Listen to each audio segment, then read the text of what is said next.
Welcome to Rotary. Let's get this meeting started today. I have Rich Carter will be doing the prayer. Buddy Smith will be doing the pledge, four-way test, Keith Burns, and the song. Crystal McWilliams. Woo! How'd you get roped into that? Please stand. Let's all bow, please. Heavenly Father, we are so thankful that you have given us the opportunity to come together and to share the joy of this day and the time of fellowship we have amongst friends and family here. We ask that all of our activities are honored to you and your blessings and are bestowed upon us, and we give thanks for your leadership in our lives and in our community. All things we pray in the name of your Son, Jesus. Amen. Amen. Raise the flag. Pledge allegiance to the flag of the United States of America and to the republic for which it stands, one nation under God, indivisible, with liberty and justice for all. Please join me in the four-way test of the things we think, do, and say. First, is it true? Second, Is it fair to all concerned? third, Will it build goodwill in our friendships? and fourth. Will it be beneficial to all concerned? And a song by special request is "Oh When the Saints." Ready? Oh, when the saints go marching in. Oh, when the saints go marching in. Oh, I want to be in that number when the saints go marching in. Gee, I wonder who requested that. I wasn't wondering that hard. Okay, today we do have a guest with us. Brad, where's Brad? There he is. Yay! Thank you for coming today, Brad. We love it when Brad comes. Okay, let's go right on to Happy Bucks. David Ellis, it's you. You're up. Okay, who's happy to be here today? I'm going here, I'm working the crowd over here, CJ.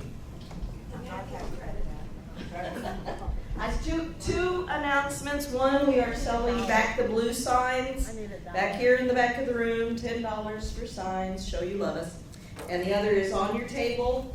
If you're interested in t-shirts, we're selling t-shirts. Both of these things we're selling to pay for our department banquet, which is not budgeted for, unfortunately. So, Thank you for that announcement.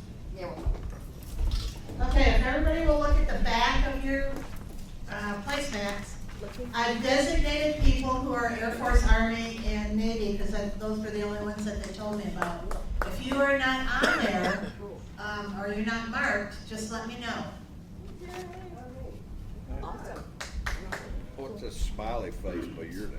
Okay, Really? moving to the center. Who's happy to be here today? Larry James. Oh, okay.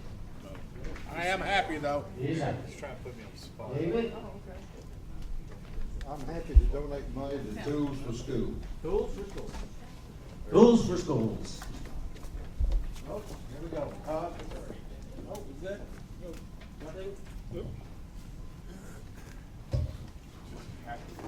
Larry's happy boy. Okay, this is going to be the start of every week reminding you guys that we're about to do the Cotton Patch Classic.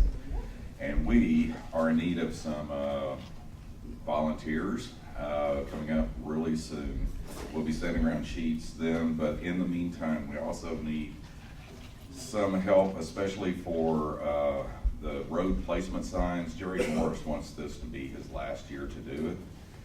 So we need someone that would be willing to shadow him and learn the job this year, because it's a very important job.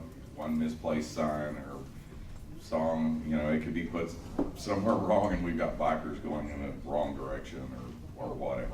So anyway, please think about that. If we don't get any volunteers, I'll be buttonholing you each one until I find someone I can break down and make do this. But we will need a lot of volunteers and a lot of help, so please contact me if you're interested in doing that, because Jerry is very serious about not wanting to continue. So anyway, thanks. And Tim, from up here, I can see everybody that averted their eyes just now, so I can tell you who to target. She knows. All right, Clay. All right, I'm happy because 50 years ago this week, there was a little rock and roll festival that I happened to attend that was supposed to be about 50,000, ended up being about 400,000. So I was really, had a good time at Woodstock 50 years ago this week. Wow, that's amazing. All right, Jessica, I see that dog. Oh, all right, okay. I woke up in a field. I don't know if I can follow going to Woodstock 50 years ago, but I'm happy I got my daughter starting high school this year, and I don't know. It was a challenge being a young parent, but I think I'm really looking forward to being a young empty nester. So. Yeah. Thank you. One more time through, Bill. Chris, they come back. Well, after a week driving around Wyoming where the temperatures were in the 70s and low 80s all week long, I am delighted to be back in Texas where the temperature when we arrived was 103 and the air conditioner in our house was out. Oh, no! I'd get another hotel room. Okay. There he is. That's terrible. Oh, Keith. I'll say the same thing as Bill. Last week we were in Red River, New Mexico. Average high was about 74, average low was about 40. We were wearing fleece hoodies and everything like that. And then, yeah, we came back and Texas hit you like a 2x4 upside the head with 103-degree heat. Yeah, it's heating up here for sure. I had a flashback. I don't remember what year it was, but I was going to language school in Monterey, California, and went to the Monterey Pop Festival. We were the only, me and the guy driving the car were the only people there with short hair. All right, here we go. That's why you need to go to Woodstock. You had short hair.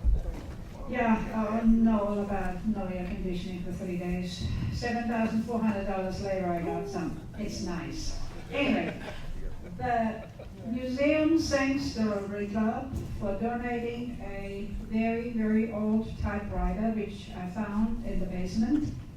I also found in my library 2 books from 1923, which were then donated. The Museum of Greenville is grateful. Wow, that's wonderful. All right, who else is happy? Going. Okay, it looks like that's it. All right, let's go for the Deck of Destiny. Sound about right? Yes. All right, I'm gonna have Sean. Pick your own number. You wanna holler it? That's the funny bit. Pick up the right one. He picked up his own ticket. 7427. 7427. Wrong, no, that's not it. What's the last 4? 7427. Oh, it's Bill. Oh, it's Bill. It's Bill. Let me see that, Bill. I gotta make sure that one. 7427. That's right. Okay, hold on.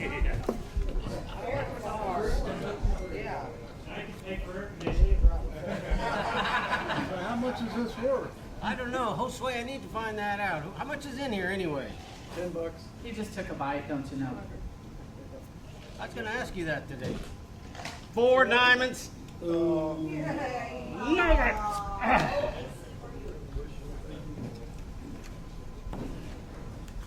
why he's getting the amount. Thank you, Katie. I'm on. Okay, I would like to invite Keith up. He has a blue badge for today.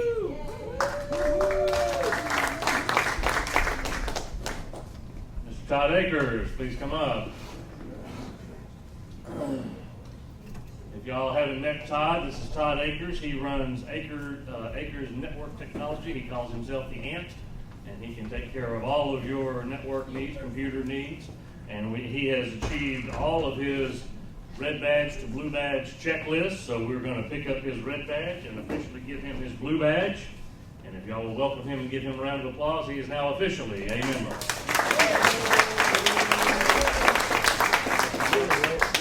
Here we go. And Todd just volunteered to be a corner marshal.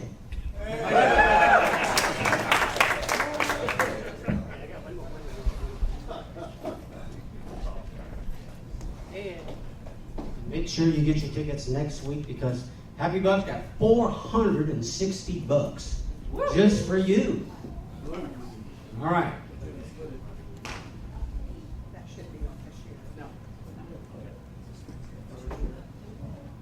All right.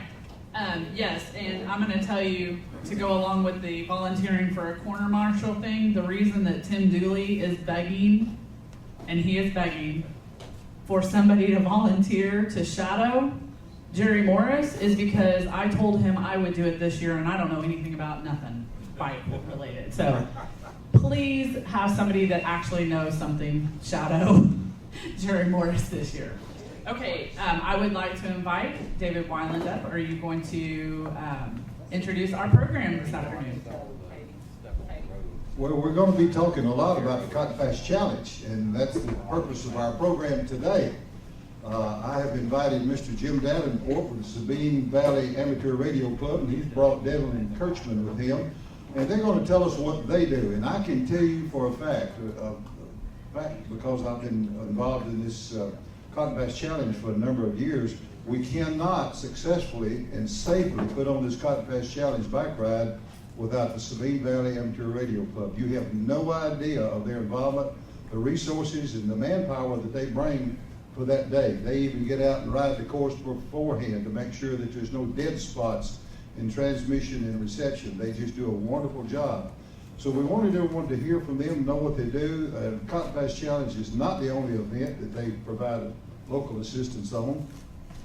And then following him, Bob Mudie will come up, and he's going to be talking about the Northeast Texas Trail, which I didn't even know was in existence about 6 months ago, but he's got some brochures that he will suggest that you pick up following his presentation. They're up here on the front. So Jim, you and Devlin come on up, and then following them, Bob will come up.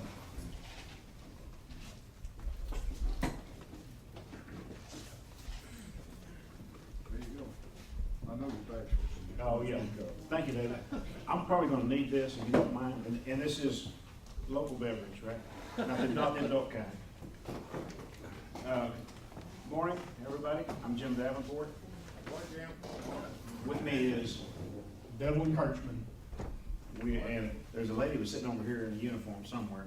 We are Hams. Right there she is. She's hiding. There she goes. We're members of the Sabine Valley Amateur Radio Association, located here in Greenville, primarily. We provide services, communication services for all kinds of events. In fact, Devil and I just came from a meeting with the Homeland Security Office. They got an exercise coming up on the 10th, using deployment drill, which CJ will also be involved in. And you all read about it in the paper. Somebody, Mr. Keller here, had an article in the paper a day or so ago, the upcoming event. Anyway, what we do, we talk to folks. We communicate with folks. Rich Carter and his crew, we work closely with them. When the weather gets nasty, we run out and chase storms. Cell phones go down, no problem, we take care of that. Communications go down, radio system goes down, no big deal. We had a little bit of a windstorm here a few weeks ago and knocked out communications for all 14 fire departments, ambulance service countywide, 4 rescue departments, about 400 personnel. It got knocked completely out. Fortunately, it was a simple fix. We had them up and running in about 10 minutes. Just the capabilities we have.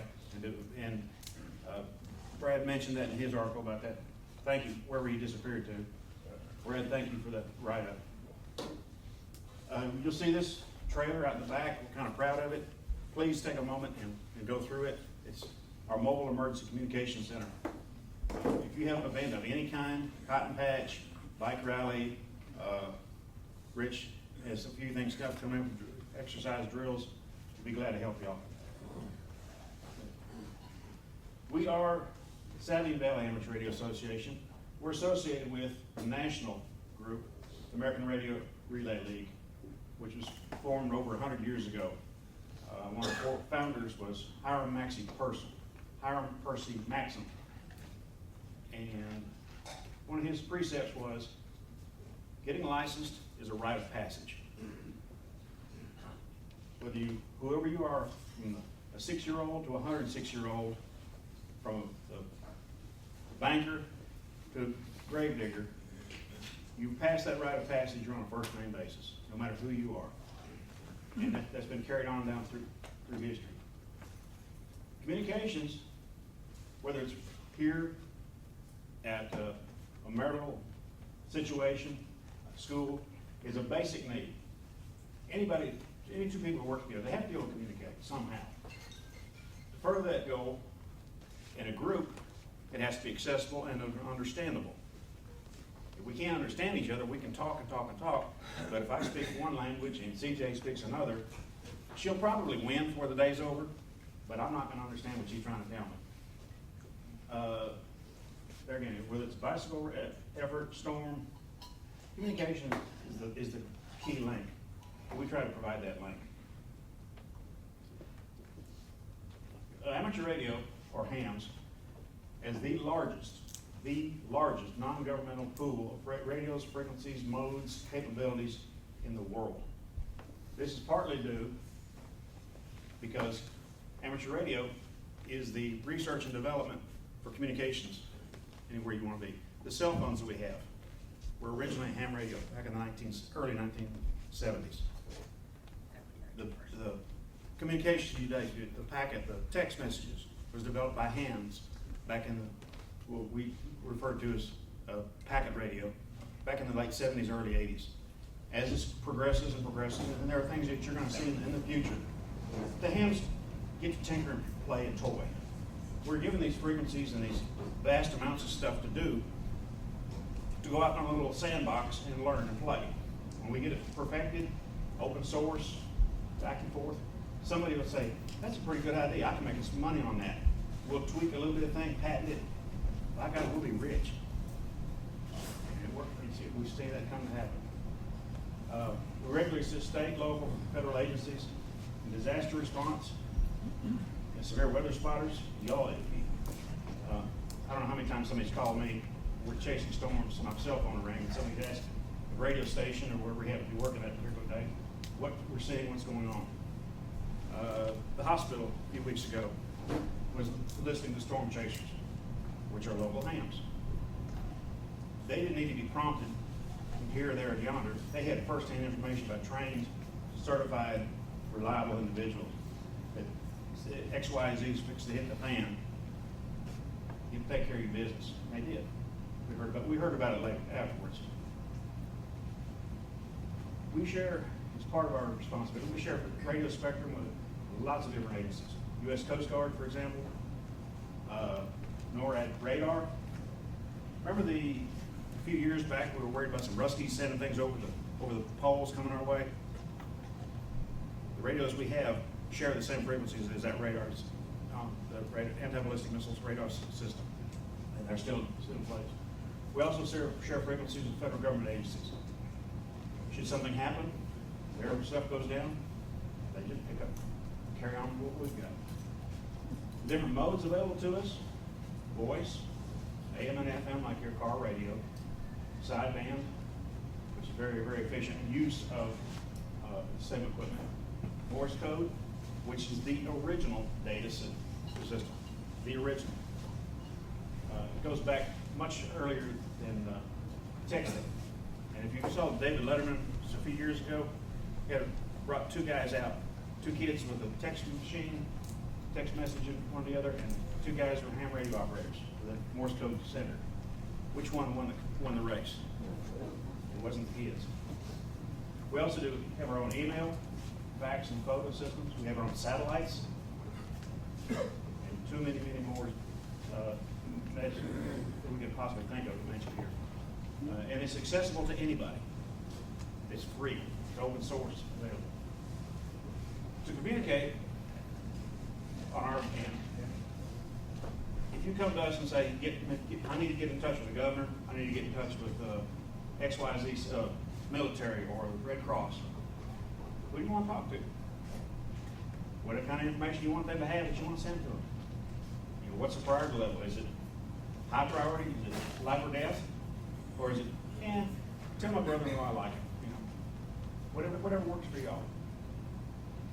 Locally, we work communications to and from the local emergency operating centers, and there are 4 of them basically in the county. One at the hospital, one across the street, the city, one at Commerce, which is joint the university and the county, and the PSAP elsewhere. Primary bulks of information, if there's an incident or event going on, somebody's in charge. Through the National Incident Management System, which is a framework y'all probably heard about, a boilerplate how to work together. The person in charge is referred to as the commander. The commander has his staff or her staff. There's operation sections for the action going on and the logistics for the staging area. David has worked with us before, and we worked with David, excuse me. You get the right foot from the right place. You need some water, Gatorade, whatever, at the rest stops. Whoever's staging that area, the logistics, getting it to that location and getting it done, the operations. There again, we're working on the National Incident Management System, commander, staff, command staff, for example, logistics, function, the pre-work, getting the signs prepped for the corner marshals, the flags, operations, actually getting things in place. Make sure that all the rest areas are up and running. Planning ahead of time. This event's been planned over and over. Planning for this event started prior to last year's Cotton Patch. And planning for next year's Cotton Patch started a few weeks ago. So it's up and running. Finance, y'all upset about finance. We got something coming up. Devlin and myself have been working with y'all with the Cotton Patch for over 20 years. Going back from the different generations from here into Fannin County and back. They're getting on boilerplate for the Cotton Patch, the event commander, Mr. McBride, safety and SAG, Mr. Whelan, ride operations, Dr. Sandin, logistics, Blake, rest stop sites, just Sam and folks, emergency service, police, fire, medical, where did lady in the uniform go to? We also provide communications through our system here. If David, for example, needs a SAG truck, XYZ, and somebody a dog got hit by a car, somebody's dog bit. David's working one radio, reach over, grab another microphone, this, that, and the other. Okay, we had a dog bite. We need somebody, which happened on 2101 last year. Fire was there, police, Hackett, law enforcement was there, and everybody all right on the scene right quick. And got word ahead of time what's going on. And anything comes up, of course, David is the safety personnel for the event. We're in contact with him by cell phone, by 2 different radio systems, so he knows what's going on. We have a little clip. Oh, there you go.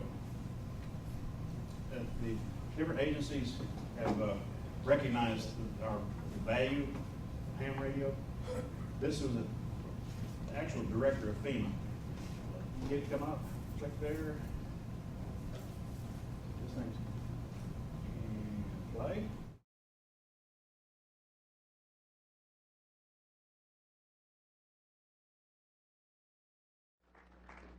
Thank you, Mr. Chairman. Craig Fugate has a long resume. Because his time is short, I'm not going to read his resume, but we are very privileged to have him here with us today.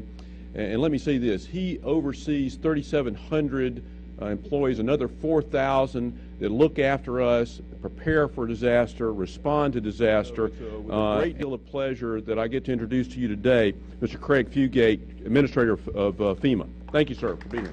I want to hit 4 broad areas because I think, when we talk about communications and we talk about the public, oftentimes I almost get a sense we pit one against the other in how we describe things.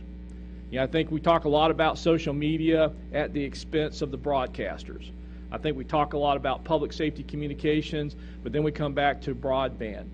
And then there's one group that we never talk about, but they were the ultimate backups, and they were the originators of what we call social media, and that's the amateur radio operators. So, yeah, you guys are here. I've got to come back to amateur radio.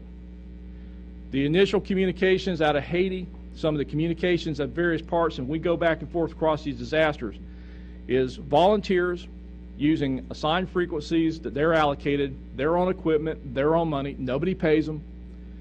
We're the first ones oftentimes getting word out in the critical first hours and first days as the rest of the systems came back up.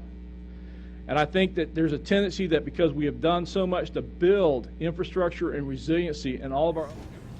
Anyway, what he's saying, we'll move on. We'll worry about that another day. What he's saying basically is the hurricanes we've had, Harvey, one hit Puerto Rico, one's hit Hawaii, one's hit Andrew, hit Florida. First thing that goes down, the first thing that goes down, your cell phone. The other day we had a storm. What's the first thing that got overloaded? Cell phones. The cell phone towers can only work so many phone calls at one time before it locks up. Or if it gets hit by a power outage, they're off the air. Hams have a non-centralized communication system in that each individual link would be stand on its own 2 feet with battery powered, generator powered, whatever it might be. And we have not limited to what may or may not happen with the cell phones. Who we are? We're the famous, the unknown, the banker, the rich guys, like I said, the grave digger who has got no money, and the weird guy next door, which is me. All colors, genders, ethnic backgrounds, the most diverse group of humanity, all linked together by desire to communicate with each other, locally or worldwide. Some of the hands you may know, Tim Allen, his TV show, this is part of his character was a ham. He actually got himself licensed. Some other folks, Woodstock, recognize this guy? You can be a state senator or a newsman or who's this guy? King of St. Jordan, no longer with us. There again, whether you're a 6-year-old or a 100-year-old, on a first name basis, no matter what station you are in life. A shortwave, as you mentioned, or HF, if you refer to it, you can talk to anybody, anywhere, any time of the day or night, about any subject. They prefer you not to get too involved in politics, but hey, what's the fishing like? Who did I talk to early this morning? Fishing in Port Aransas is fantastic right now. Those anybody got a chance to go. And you can talk to folks on a cruise ship. You can talk to ships at sea. We mentioned the Coast Guard. There is a recognized frequency. We work with the Coast Guard day in, day out. There was a couple of years ago, there was a small area in the Caribbean. Somebody needs some emergency surgery. They need an appendectomy. There are no doctors available. There is a guy who's got some medical training, an EMT, in our system. Over radio, surgeon in the U.S. talked the EMT through providing the surgery over radio, and people worldwide were listening. And it was very successful. The patient made it. Locally, some of the folks you may know, Steve Harrison, our county commissioner. Danny Meeks, we're the sheriff's office. We've got hams in all walks of life, all orders of investment. Some of the richest folks, Brett Freeman and Andrew Tremble with the hospital. You probably met Robert Hyatt. He works out at the plant at L3 now. He's been there for 20, 30 years. He's also with the CERT team and some of his crew. The guy sitting in the green shirt is Mike Rambo. He established the regional CERT team. We work with a large number of state and federal agencies, some of which are RACES, which is mandated through FEMA and through our licensing program, mandated that the federal government has access, or local government has access to anything we need right quick. Some other weather service, chasing storms, Hurricane Center, Red Cross, Salvation Army, military. We do chase storms. What's needed? You can have a big, fancy, expensive station with a big, nice, pretty, expensive tower, or you can start with something about $30, however much you want to invest, or you can build it yourself. Anybody see the antenna? For those in the real estate business and HOAs and so forth, the antenna restrictions, that flagpole is an antenna. There's my truck. Y'all seen it out in the parking lot. And this is what my wife thinks it looks like. That's a next discussion I get pretty regular. You can get that thing in the garage. How do I get started? No age group. It's a nationally recognized. Every question, every answer is public record. You can actually learn and be an guru of electronics, or you can take enough practice test to recognize that 2 + 2 is 4. You can only ask that question so many different ways. The licensing is through volunteer examiners who are certified by the FCC to do this at their own risk. Exams are offered locally, regionally, every week. They're offered at the hospital. Graduates let us meet their office every third Thursday. There again, test bank questions are the exact same from any group nationwide. We've got some suggested practice test sites. There's only 35 questions. You don't take long to memorize those 35 questions. Local emergency operators, when all else fails, we're there for you. Anything we can do for you, or anything we help you with, please stop out and visit our trailer. We're kind of proud of it. Yes, ma'am. What's the difference between a ham radio and a CB? CB is an offshoot of ham, to be honest about it. It was, they took away part of the ham spectrum, and it's applied at low wattage, short range. CBs are allowed 40 channels, about 5 watts, which is about 20, 30 miles, direct and back. Hams are authorized 1,500 watts and thousands and thousands of frequencies. One more question. Yes, ma'am. Why do you have to do the test? It actually, to use these thousands and thousands of frequencies, they're international. And we're part of the international goodwill. And you get somebody that may have had a little too much adult beverage, what's going to happen? Or you get somebody that's, the folks you wouldn't invite to your dinner, your Thanksgiving dinner, that acts as a filter.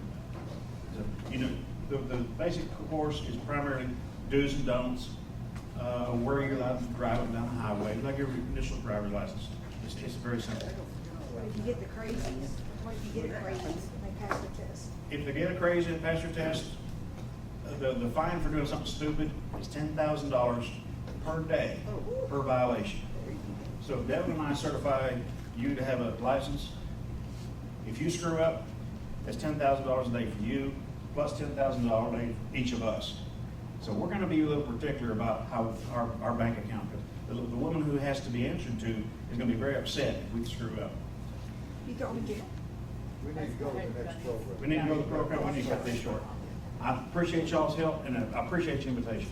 Thank y'all.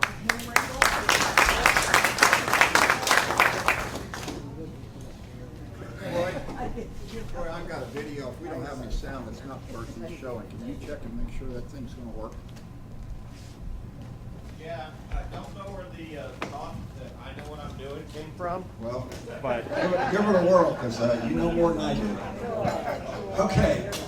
My name is Bob Mudie, and I've been cycling since 1983, and I've been involved with the Northeast Texas Trail Coalition for about 6.5 years now.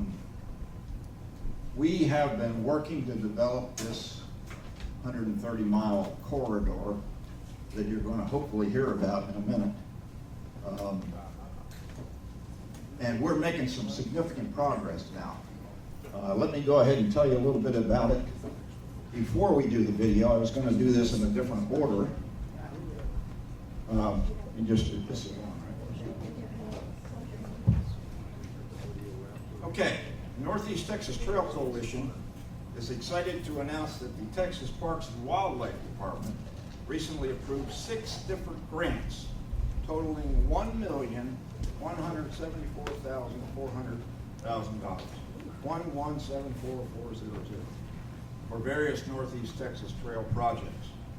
It's important to note that these funds are National Recreational Trail Fund dollars that fund recreational trail construction, renovation, and acquisition. These are federal dollars that are generated from a portion of the federal tax on gasoline. Of these funds, 30% go to motorized recreational trails, 30% to non-motorized, which is ours, and 40% is marked as discretionary. In essence, these are dollars that we, as Texans, send to Washington. bicycles and hikers. Great. All Right. These are dollars that are coming back to Texas. Okay, can you put it back to the beginning? No.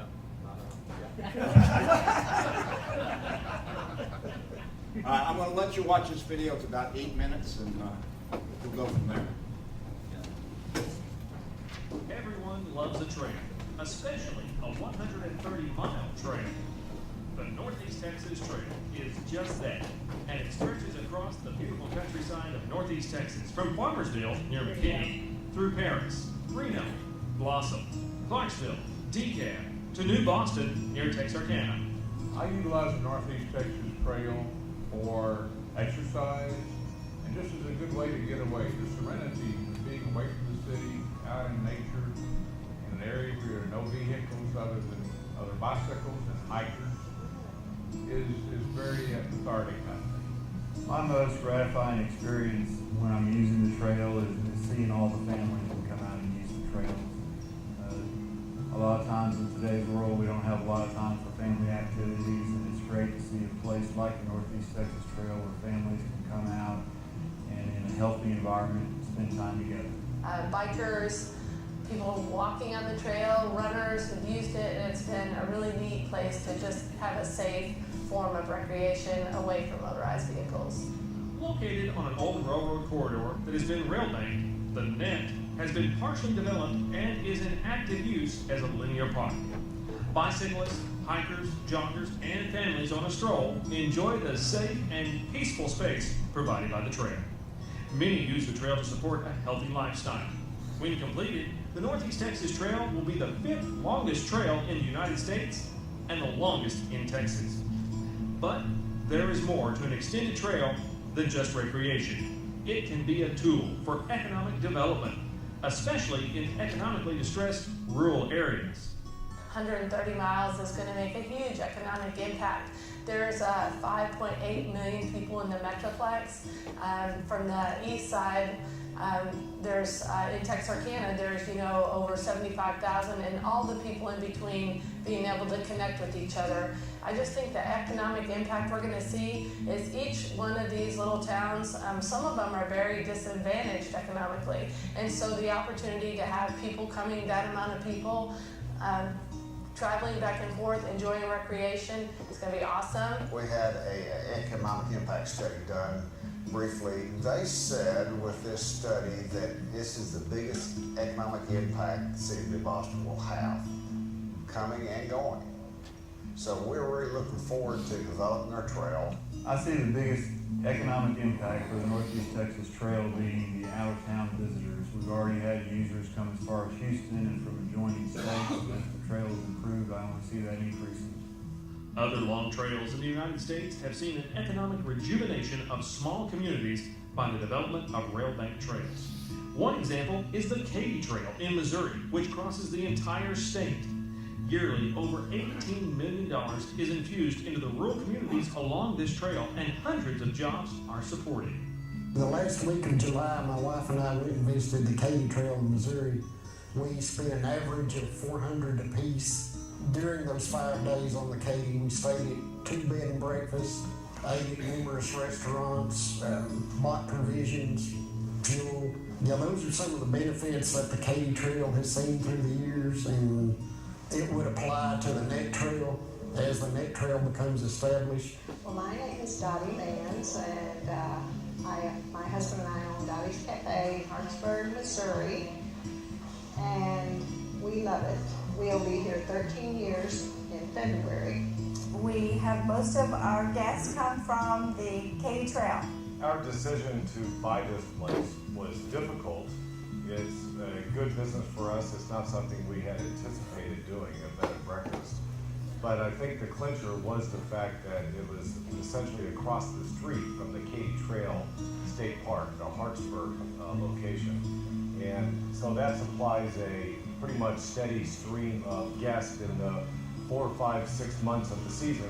I rode the Katy Trail in 2014 with a woman friend. I did the same thing going west to east and back again. And I just had such a great time being in the small towns, talking to the people, enjoying the local businesses, seeing the history along the way. And my partner Mike decided he wanted to do it, so this year we came back. And we're visiting some of my favorite places and trying out some new places along the way. Much remains to do before the Northeast Texas Trail is completed.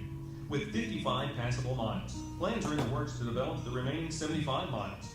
To reach full development, the nonprofit Northeast Texas Trail Coalition was organized in 2012 as an advocate for the entire trail. Some of its goals include the full development of the net as a linear park, its promotion as a tourist destination, and its use for healthy lifestyles. For years, the Net Coalition has relied on volunteers to develop and implement a strategic plan for the trail's 8 rail-banked agencies, 19 towns, and 7 counties. We, as a coalition, have made the decision that in the city limits, it's going to be an asphalt hard surface for handicap accessibility. Out in the counties, we are going to use and have been using a crushed granite material. We're patterning off of the Katy Trail in Missouri, 240-mile trail from St. Louis to Kansas City through the heartland of Missouri, and it's been in existence for 20 years. And it's maintained and was built by their Missouri Parks and Wildlife Department. So we're going to use that type of material that they have successfully used out in the counties. We are here at one of the numerous entry points for the net, and we are excited. After raising $325,000 in 6 months, the Northeast Texas Trail Coalition's next steps include the hiring of an executive director to manage the trail organization in a professional manner. In addition, progress will continue to fully develop the net, as we are confident its beauty and its proximity to the Dallas-Fort Worth Metroplex will make it one of the most popular hike and bike trails in the United States. We are fortunate. We live in Texas, and Texas lies in a climate that permits year-round outdoor physical activity. And the net will provide ongoing opportunities for our active American lifestyle. Our plan is to be designated a Texas State Park to assure the continued development and maintenance of the trail. Beneficiaries of the trail's completion are the state of Texas, the 50,000 residents living in the communities along the trail who will see immediate economic benefits from its full development, and the thousands of hikers, bikers, and walkers who will use it. So until we see you on the net, happy trails.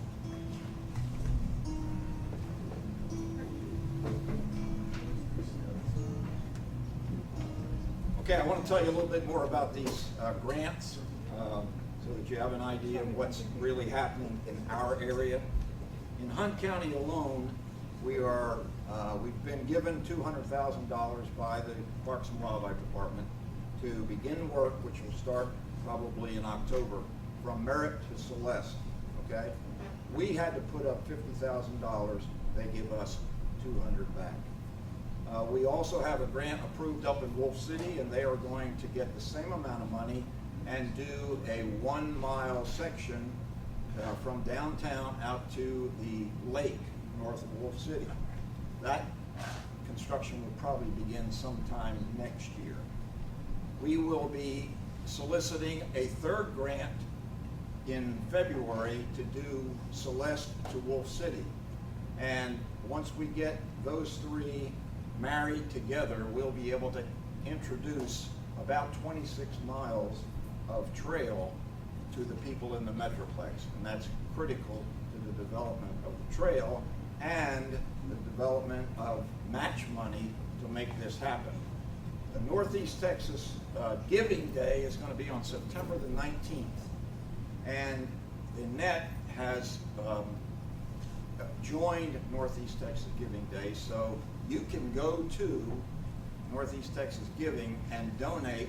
Click on the Northeast Texas Trail, NETT, and donate, and the money that you donate will become match money for this trail construction between Celeste and Wolf City that we'll be applying for in February. So I would encourage you not only to give, but also if you're into walking, if you're into jogging, if you're into cycling, go over to Farmersville, take your family, go to the Onion Shed. You can get on the trail right there, and you can have a paved surface, either concrete, asphalt, or decomposed granite for 5 miles out to the intersection with 2194, which is at Bland High School. And then you can turn around and have a 10-mile journey, get some good exercise, enjoy the shade, might see some wildlife, just get an idea of what the trail has to offer.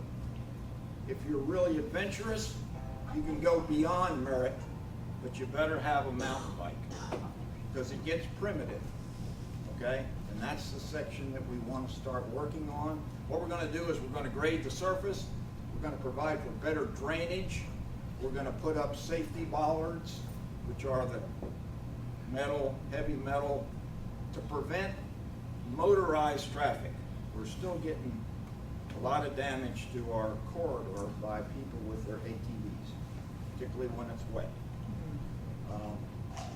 And so probably by this time next year, we'll have a real good handle on the area between Merritt and Celeste, so people will be able to go beyond that 5 miles out to Merritt. One question, don't we use part of that trail now for the gravel riders? We do.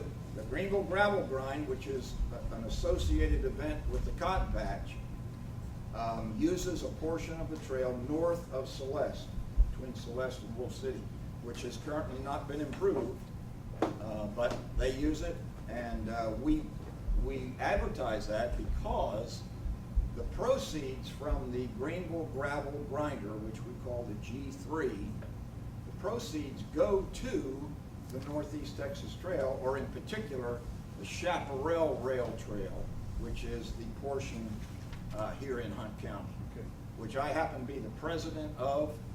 And if anybody's got any questions about being a gravel grinder or a bike rider or the Northeast Texas Trail, I got brochures and trail maps, and I'd be happy to talk to you about it. Thank you so much for your time.